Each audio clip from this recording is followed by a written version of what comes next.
Minista wa Useseei wa Nthini Kipchumba Murkomen Easya Kana oyubai Mundu Utonya Kwasya Kana be Utumii wa Vinya Utailite Kuma kwa Maovisa ma Volisi kana police brutality Utaikiithitw'e ni KotI Kavindani ko Murkomen Easya Muvia Nukuendeea na Kukunikila Maovisa ma Volisi ala Mathyumuie ala Matonya Kwithiwa Maitwaiisya Syiko Uvathukanu na Miao Easya serikali niende kukitana maiwa Al-shabaab lina Nukuendeea.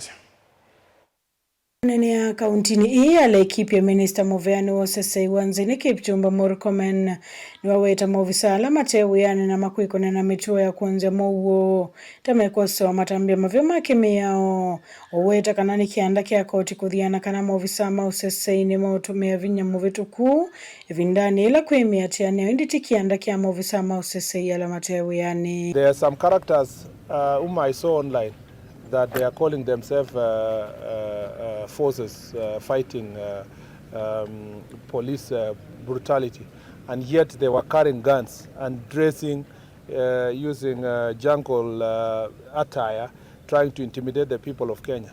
I want to tell this: all police officers who are out of service, all military officers who are out of service, they have a greater responsibility than a civilian, and we will put them under very strict surveillance, because those are persons who are highly trained by the government of Kenya on the use of arms.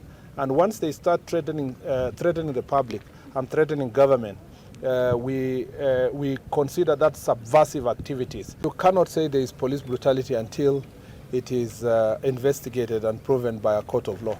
So we can only say that there are cases of persons who have passed on in various would have been maandamano, which turned out to be criminal activities not representing Article 37 of our Constitution, and unfortunately led to loss of life. Loss of life, no matter the circumstances, is regrettable, but the necessary institutions will investigate, including IPOA, and they will find out who are culpable. The law is very clear about culpability on matters of criminal acts. Minista huo tola mute uvonge wa usili kwa kila kuweta uvonge tawaile kwitha mustalini wambe kuikithia Miao ni ati wa. People think that the responsibility to protect the nation is only for executive. It's for everybody, for the legislature, for the judiciary. And judiciary is handling criminals and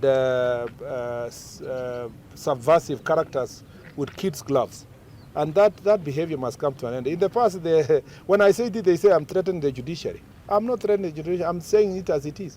The judiciary must rise up to the occasion and deal with criminals for suspected criminals, especially of high crimes and organized crimes. Murkomen oweta serikali tayingunu kuikithia kana ni alulumilia mouo oweta takianda kia Muvia Useseei wa Nthini kuikithia kana mouo ni watuma na muvakane wa nthi ya Kenya na ila moto ya Somalia, which is now struggling to contain the upsurge of Al-shabaab, particularly in Jubaland and the neighboring places to our border. It's our responsibility to continue securing it, and I want to thank our officers. What you saw yesterday is nothing compared to what our officers are doing to secure our border, and we are seized of all the issues that are happening in the border counties, and particularly related to terrorist attacks, and we will continue securing our officers, giving them the necessary equipment. Recent modernization program has helped a great deal to secure most of these officers, and we assist of that matter. Keleza tuwapigie makofi. Go report ya vlingo wa Maovo Nilina Musangi.